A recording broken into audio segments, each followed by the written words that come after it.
Hello बच्चों, good morning. Chemistry class में हम लोग पहले पढ़ चुके थे पिछली क्लास में अंतरकाशीय छिद्र और अंतरकाशीय रिक्तियाँ, है ना। अंतरकाशीय रिक्तियाँ और अंतरकाशीय कितने प्रकार के थे? 3 प्रकार के। पहला था आपका त्रिकोणीय छिद्र, दूसरा था चतुष्फलकीय छिद्र और लास्ट था अष्टफलकीय छिद्र, जिसमें से हम 2 पढ़ चुके थे। और उनके लिए रिक्तियों की त्रिज्या और अणुओं की त्रिज्या का जो यानी गोले की त्रिज्या का जो अनुपात हम लोग निकाल के देख चुके थे। तो त्रिकोणी के लिए जो अनुपात आया था वो था आपका 0.155 और चतुष्फलकी के लिए कितना आया था 0.225।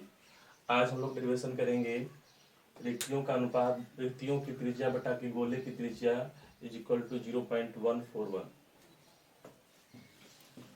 तो आज जो हमें पढ़ना है अंतरकाशीय छिद्र में, जो लास्ट हेडिंग है अष्टफलकीय छिद्र।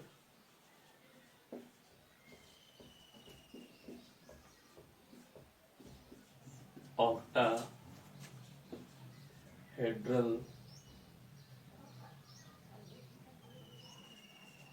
वायर्ड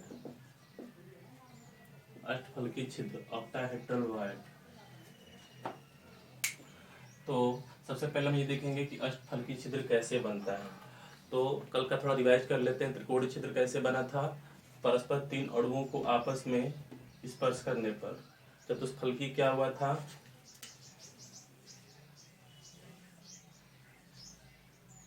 चतुष्फलकी में इनकी जो ये बीच में होल था उसके ऊपर एक और अणु रख दिया गया था, तो जो छिद्र बना था वो क्या था? आपका चतुष्फलकीय छिद्र था, है ना। तो इसके बाद जो पढ़ना है हमें अष्टफलकीय छिद्र। पहले ये देख लीजिए कैसे बनता है अष्टफलकीय छिद्र। अष्टफलकीय छिद्र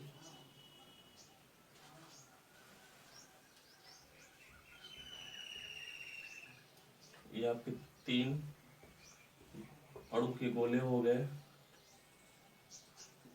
और जस्ट इसका अपोजिट यानी एक अणु यहाँ पे,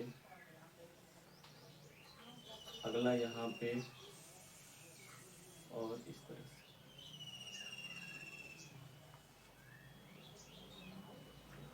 तो इसके बीच में रिक्त स्थान बचता है।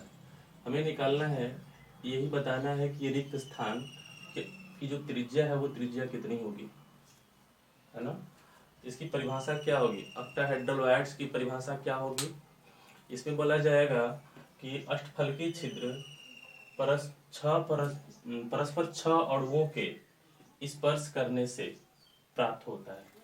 अष्टफलकीय छिद्र परस्पर 6 अणुओं के स्पर्श करने से प्राप्त होता है, जबकि अणु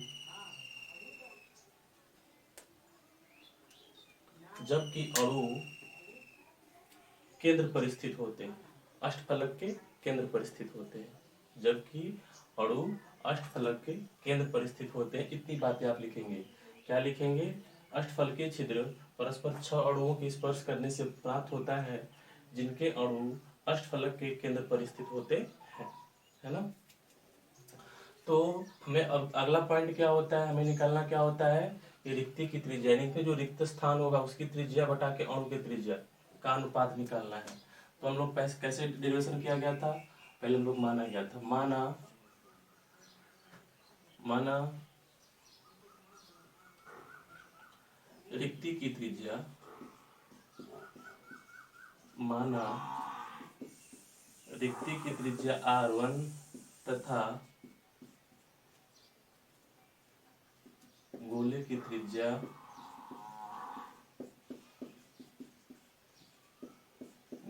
त्रिज्या R2 है। ठीक है, ये मान लेंगे। और इसके डेरिवेशन करने के लिए एक हमें अलग से चित्र बनाना पड़ेगा, क्योंकि जो अष्टफलकीय छिद्र होता है वो इस तरह से दिखाई देता है। अष्टफलकीय छिद्र इस तरह से दिखाई देगा। एक अणु आपका यहाँ पर होगा,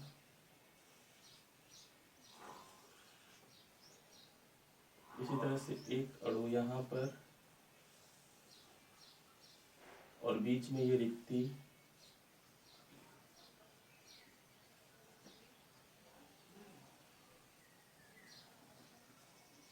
में ये रिक्ति। ठीक है, तो अगर इसे हम मिला दें इस तरह से, तो ये त्रिज्या किसकी होगी? अणु की। क्या होगी? R2। ये त्रिज्या किसकी होगी? अणु की। क्या होगी? R2। और यदि ये केंद्र है तो ये त्रिज्या R1 और ये त्रिज्या R1। ठीक है, ऐसे ही अगला अणु जो है आपका इस तरह से यहाँ पर होगा, है ना। चित्र बना दीजिएगा सही तरीके से।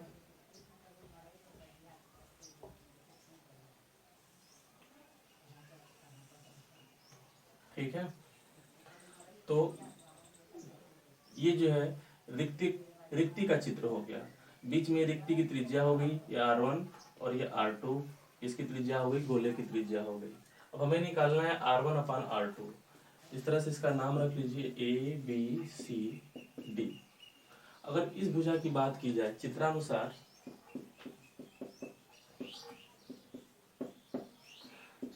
यदि AC बराबर कितना होगा? विकर्ण AC बराबर, है ना। तो विकर्ण AC बराबर कितना हो जाएगा? R2 R1 R1 R2, यानी 2R2 2R1। तो लिखा जाएगा AC बराबर 2R1 प्लस 2R2। इसके बाद भुजा AB is equal to R2 plus R2 कितना?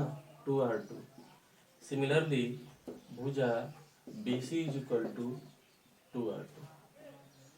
और जो त्रिभुज ABC है, कैसा त्रिभुज है? समकोण त्रिभुज है।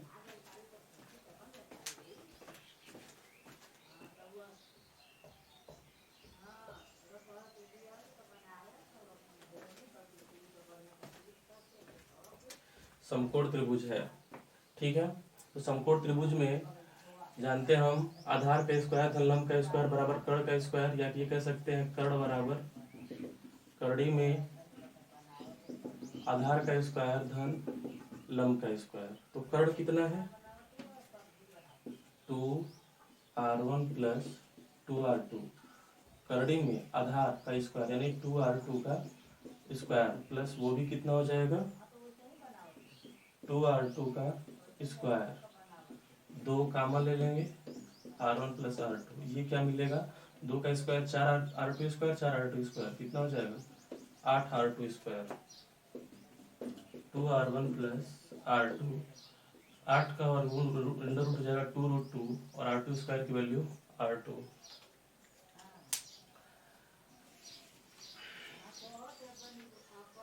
दो से दो कैंसिल हो गया,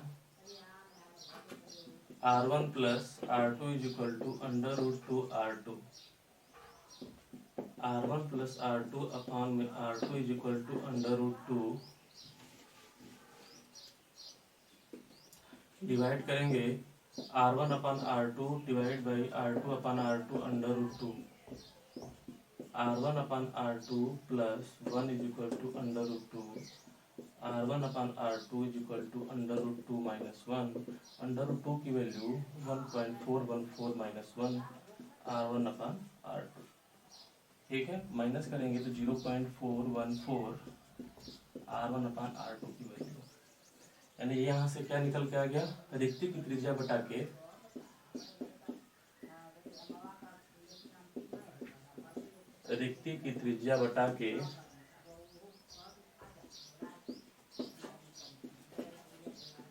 अणु की त्रिज्या बराबर कितना हो जाएगा? 0.414।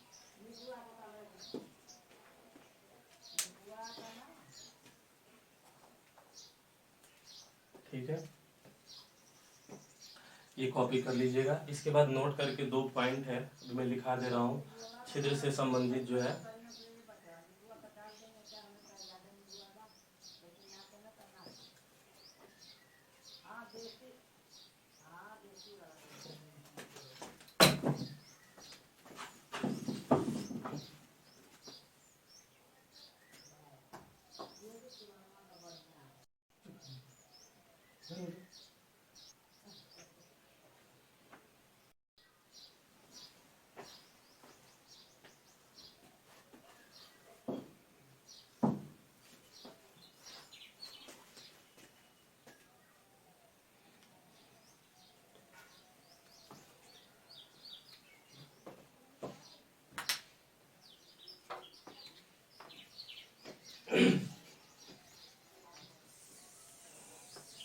ठीक है, तो नोट करके 2 पॉइंट आप लिखेंगे। अगर हम लोग लास्ट क्लास में एक डिफिनीशन भी पढ़े थे समन्वय संख्या, फोटो ले लीजिएगा इसका स्क्रीनशॉट या तो फिर नोट कर लीजिए वीडियो पॉज करके।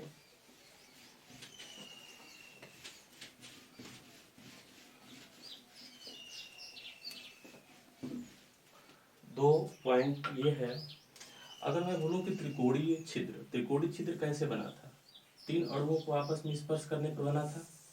तो समन्वय संख्या कौन पढ़े थे, समन्वय संख्या या उपसंयोजन संख्या, क्या था उपसंयोजन संख्या या समन्वय संख्या, कि एक अणु जितने अणुओं से घिरा होता है उन अणुओं की संख्या को क्या कहते हैं, समन्वय संख्या या उपसंयोजन संख्या कहते हैं, है ना। एक अणु जितने अणुओं से घिरा होता है उन अणुओं की संख्या को क्या कहते हैं, उपसंयोजन संख्या या फिर समन्वय संख्या कहते हैं। तो हम त्रिकोणीय के लिए नहीं देखेंगे, चतुष्फलकी के लिए देखेंगे। अगर चतुष्फलकी के लिए देखा जाए तो समन्वय संख्या क्या होगा, कितने अणु हैं यहाँ पे, 4 अणु ना, 4 अणुओं जब 4 अणु मिल रहे हैं तो क्या मिल रहा है, रिक्ति प्राप्त हो रहा है, यानी उस रिक्ति के लिए समन्वय संख्या कितनी हो जाएगी, 4 हो जाएगी, है ना। यानी लिखेंगे चतुष्फलकी में समन्वय संख्या कितनी होती है, 4। और यदि रिक्तियों की संख्या पूछता है कि चतुष्फलकी में रिक्तियों की संख्या कितना होगा, तो जस्ट अपोज उसका 2 टाइम्स कर देंगे, यानी कितना हो जाएगा, 8 हो जाएगा, ठीक है। इसके बाद अष्टफलकी वाले में, अष्टफलकी में कितने अणु आपस में परस्पर मिल रहे थे तो प्राप्त हो रहा था ये 6 अणु, यानी अष्टफलकी के लिए समन्वय संख्या होगी वो कितनी होगी, 6 होगी। और एक बात याद रखना कि इसके लिए जो रिक्तियों की संख्या होती है वो समन्वय संख्या के बराबर होती है, यानी कितना होगा, 6 होगा, ठीक है। अब लोगों को क्या याद रखना है, इतनी चीजें बात जो है नोट करके लिखनी है। लिखिए, नोट करके क्या लिखेंगे, चतुष्फलकी रिक्ति के लिए समन्वय संख्या 4, समन्वय संख्या 4 तथा रिक्तियों की संख्या 8 होती है, ये फर्स्ट पॉइंट। सेकेंड पॉइंट लिखेंगे, अष्टफलकी रिक्तियों के लिए समन्वय संख्या 6 तथा रिक्तियों की संख्या भी 6 होती है।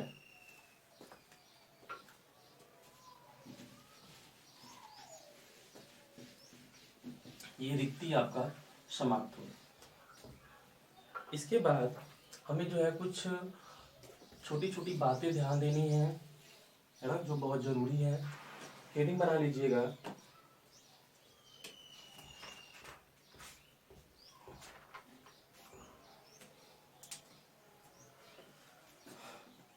एकक कोष्ठिका में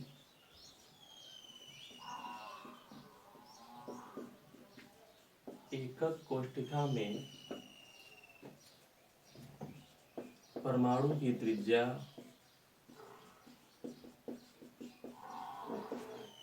एकक कोष्ठिका में परमाणु की त्रिज्या एवं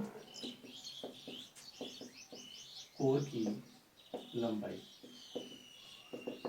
इसमें एक रिलेशन है वो देखना है। 3 पॉइंट है, 3 पॉइंट के लिए पहले देख लीजिए क्या क्या। परमाणु की त्रिज्या को दिखाया जाएगा r से, परमाणु जैसे दिखाना है r से। कोर की लंबाई कहिए चाहे घन की भुजा कहिए, है ना, उसको दिखाया जाएगा a से। और साथ ही 2 अणुओं के बीच की दूरी, 2 अणुओं के बीच की दूरी को दिखाया जाएगा d से। ये 3 बातें लिख लीजिए पहले। इसके बाद पहला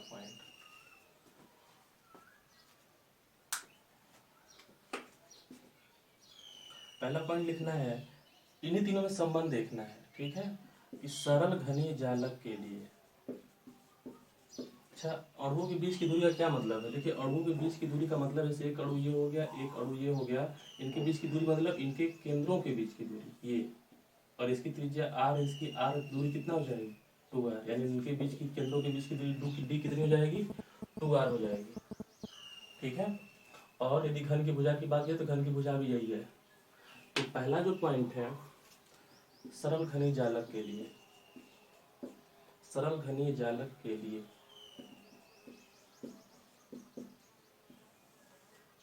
सरल घनीय जालक में जो R का मान होता है वो इस D का आधा होता है और वही A का भी आधा होता है ना। यानी R is equal to D by two is equal to A by two, ये रिलेशन याद रखिएगा। किसके लिए है? शनि सरल घनीय जालक के लिए। और इसको जो है शॉर्टकट में SC से दिखाया जाता है, सिंपल क्यूबिक क्रिस्टल। सिंपल सरल क्यूबिक मतलब घनी क्रिस्टल जालक है ना। तो सिंपल क्यूब जालक के लिए क्या हमें रिलेशन मिलता है? R और RDA में R equal to D by two equal to A by two. जो सेकेंड पॉइंट है वो है अंतः केंद्रित जालक के लिए। अंतः केंद्रित जालक, इसे कहते हैं शॉर्टकट में BCC के लिए। देखिए ये BCC 4 चीजें होती हैं। एक होता है SC, BCC, FCC, SCC। इसका मतलब सरल घनीय जालक, BCC मतलब अंतर केंद्रित जालक, जो लोग पीछे पढ़ चुके हैं। FCC मतलब होता है फलक केंद्रित, फेस सेंटर्ड, फलक केंद्रित जालक। ये बॉडी सेंटर्ड, ये फेस सेंटर्ड। और ये होता है हेक्सागोनल सेंटर्ड, यानी षटफलकी, है ना। षटफलकी जालक के लिए ये सरल घनीय जालक, अंतर केंद्रित जालक, ये आपका फलक केंद्रित जालक, और ये आपका षटफलकी जालक, है ना। ये थोड़ा इनको जो है दिखाने का शॉर्टकट है। ये किसके लिए है? घनीय जालक के लिए। किताब में कई सवालों में आपको सीधे पूरा ना लिख करके SC, BCC, FCC, SCC मिलेगा, इसलिए ये जानना जरूरी है।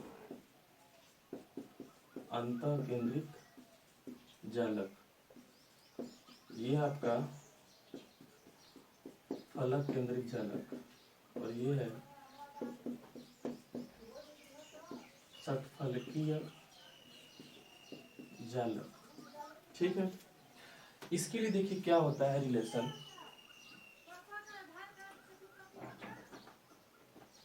इसके लिए जो D की वैल्यू होती है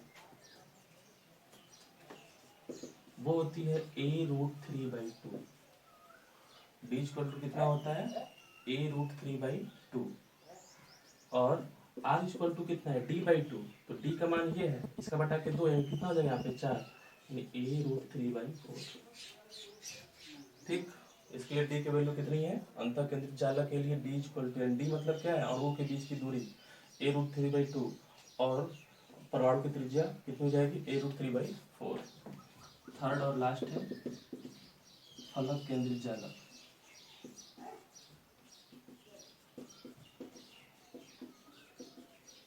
फलक केंद्रित जालक के लिए, फलक केंद्रित जालक मतलब क्या?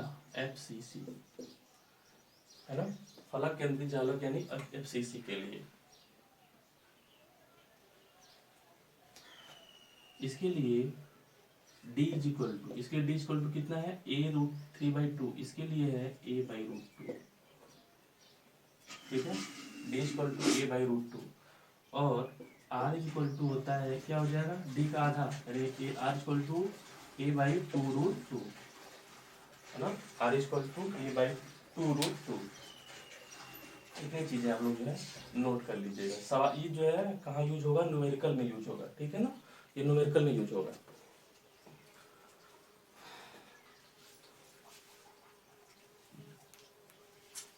ठीक, ये भी नोट कर लीजिएगा कहीं पे, क्योंकि सवालों में जो है ये चीज डायरेक्ट मिलती है कहीं कहीं पे। बोर्ड एग्जाम में भी आपको कहीं फलक केंद्रित न लिख करके FCC मिल जाएगा, BCC मिल जाएगा। तो ये आपको मालूम होना चाहिए कि अंतर केंद्रित BCC के लिए ये चीज होता है, फलक केंद्रित के लिए ये चीज होता है। अगला जो हेडिंग है वो इम्पोर्टेंट है, संकुलन क्षमता।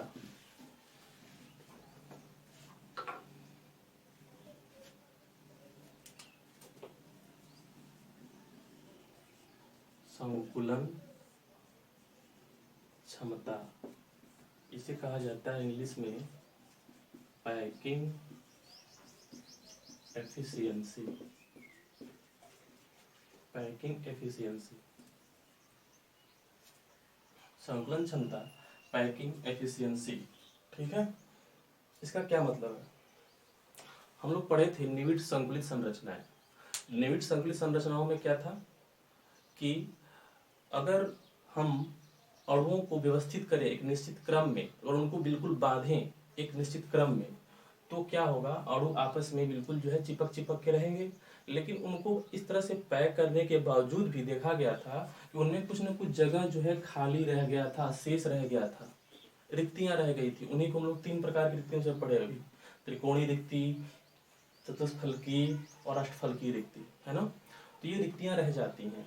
तो हमें संकुलन क्षमता में क्या पढ़ना है कि अगर हम, ठीक है, अणुओं को व्यवस्थित करते हैं, अणुओं को निविड संकुलित संरचनाओं में लोग उसके प्रकार भी देखे थे, द्विमिमीय, द्विमिमीय, त्रिमिमीय। फिर द्विमिमीय 2 प्रकार का था आपका, है ना, वर्गाकार। फिर एक था आपका षटकोणीय। ऐसे ही आपका त्रिमिमीय को भी आपको कैटेगराइज किया गया था, है ना। तो जब हम अणुओं को व्यवस्थित करते हैं तो अणुओं को व्यवस्थित करने पर भी क्या होता है, इनके बीच में कुछ न कुछ खाली जगह रह जाता है और कुछ न कुछ जगह भरी होती है। मैक्सिमम जगह भर जाती है ना। एक जगह बीच में आया था 76%, ऐसे मैंने कुछ बताया था 32% जब पढ़ा रहा था घनी जालक, है ना। तो मतलब क्या है कि संकुलन क्षमता का मतलब कि जब हम किसी अणुओं को व्यवस्थित करते हैं एक निश्चित क्रम में, तो कितना जगह खाली रह गया, शेष रह गया और कितना जगह पैक हो गया, ये बताता है संकुलन क्षमता।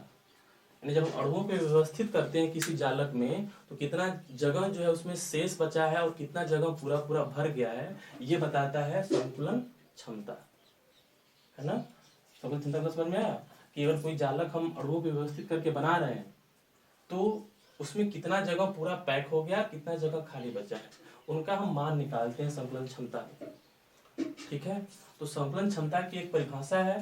पहले संकुलन क्षमता की परिभाषा लिख लीजिए, इसका मतलब समझ गए होंगे आप लोग कि कितना कोई जालक कितना पैक है, भरा हुआ है अणुओं से, वही निकाला जाता है संकुलन क्षमता। अच्छा, एक बात और समझ लेना, अगर मैं ये कहूँ कि 76% जो है एक क्रिस्टल जालक है जिसकी इफिशियंसी, जिसका संकुलन क्षमता 76% है, तो उसमें कितना जगह खाली रह गया, शेष रह गया,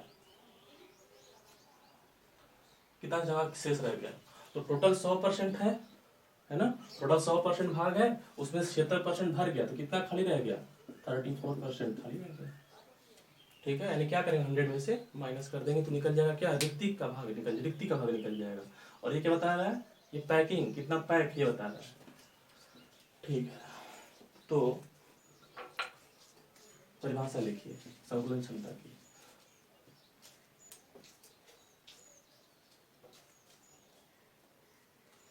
क्रिस्टलीय जालक में उपलब्ध कुल स्थान का, क्रिस्टलीय जालक में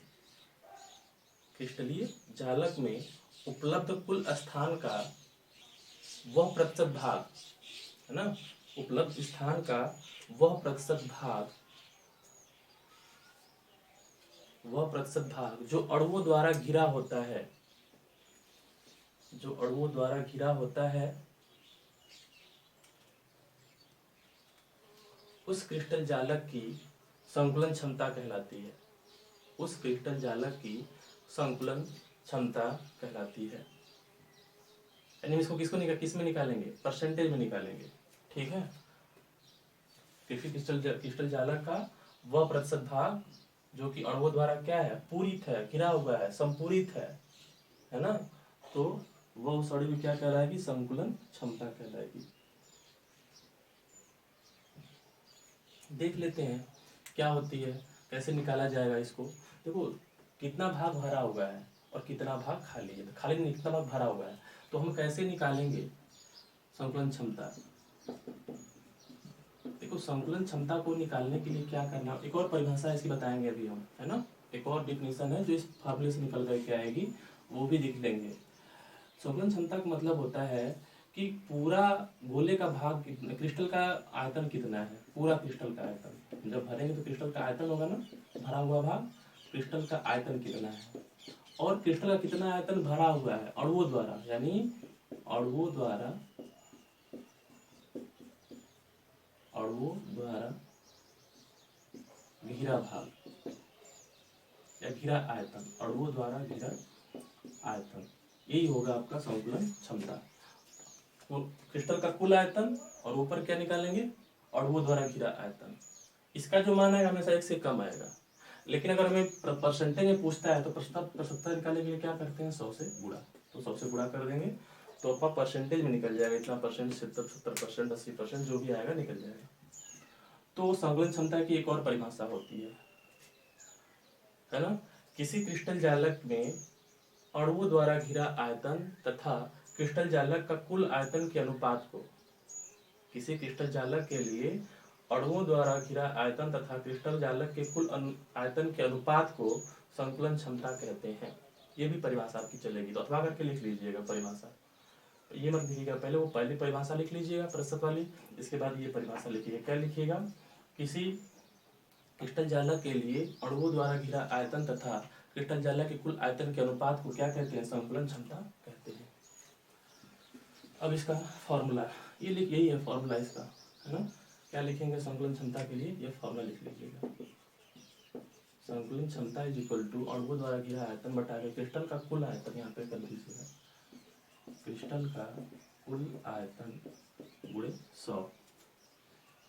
समझ में आ गया होगा डेफिनेशन, ठीक है। संकुलन क्षमता की परिभाषा आप खत्म हुई। अब हम लोग जो आगे वाली क्लास में पढ़ेंगे, आज के लिए इतना ही रहेगा। आगे वाली क्लास में हमें 3 चीजें पढ़नी है, संकुलन क्षमता निकालनी है, 4 चीजों की, एससी के लिए, बीसीसी के लिए, एफसीसी के लिए और एससीसी के लिए। ये क्या है, क्रिस्टल जालक होते हैं ना, ये आपका कैसा है, सरल घनी जालक, ये अंतर केंद्रित जालक, ये फलक केंद्रित जालक, ये षटकोणीय जालक।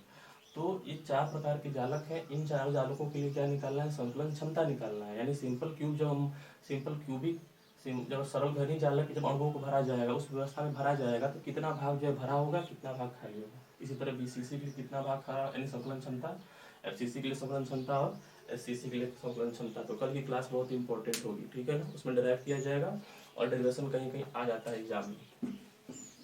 तो बस आज के लिए इतना ही है। Thank you class.